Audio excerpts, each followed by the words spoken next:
Hello everybody. The iris is starting to bloom in the bog. Take a look at it real quick. It's beautiful. Should have got more of that. I did get this kind. It's a little beat up because it's not been in as long, but it's a different kind of iris. But I don't know if it's going to bloom. It's supposed to, but this is doing great. So you can have a bog with some beautiful iris. You can get. I'm gonna try and get some yellow and some white.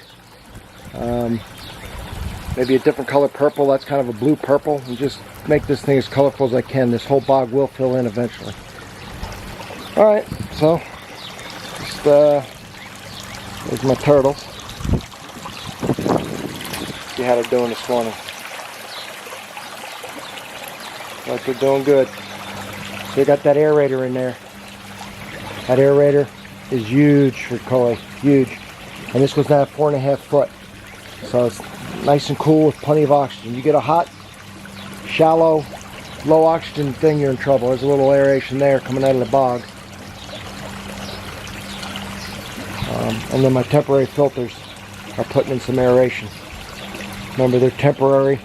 I got that triple folded so that's going through that filter material, 2,000 gallons an hour, each of them. And there's a box where I keep all the wires and everything in. That little thing sticking out between the box and the filter is part of the UV light. So I have the water go through the UV light, it kills the algae, and then it goes through the filter and filters out the dead algae and anything else. That's 2,000 gallons there, 2,000 gallons there, and 4,000 gallons going into the bog there. So I have 8,000 gallons an hour filtering this with a lot of aeration. But that's what you need when you overstock it a little bit. And it's not that I have too many fish. They're big. So I have too many for the size. I mean, these are big. You really can't tell. When I catch these and pull them out, they're 10 times bigger. They look smaller in the water, you know, 4 foot down or whatever, 4.5 foot down. But they're big. These are some big fat fish, man. Yeah. Some big ones. You got little goldfish. That was between a white fantail, built kind of like it is, and a shabunkin bred. And that's what I got. And this fish is probably 10 years old, that little goldfish. At least, I don't know. Have bred him in another pond I used to have.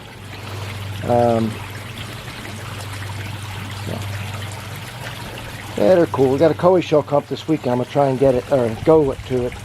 And hopefully I can get another fish. And I know I said I'm overstocked, but I'm going to get rid of that one. I told you I wasn't crazy about the color. And that happens. A lot of breeders will get 4 or 5 of the same kind of fish and then keep them a couple years and just keep one. But I don't have that kind of patience.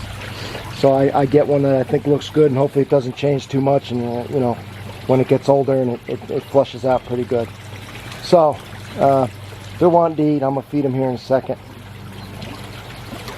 Beautiful sound, isn't it? Can you hear that? Just that water rumbling. I love it. Let's take a peek down. Go up. I'll stand on the... There we go. I feel like going in there myself. It's so damn hot. All right, everybody. Just wanted to show you the iris, really. Take a look at it from this end.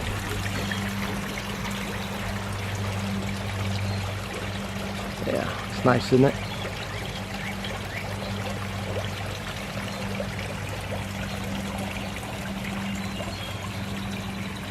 Alright, thanks. And here's a little basket I got. I love this little daisy that's come out. Oh, there's my dog. Right here. Look at that. That orange is just gorgeous, isn't it? Alright, cheers everybody. Thank you for watching.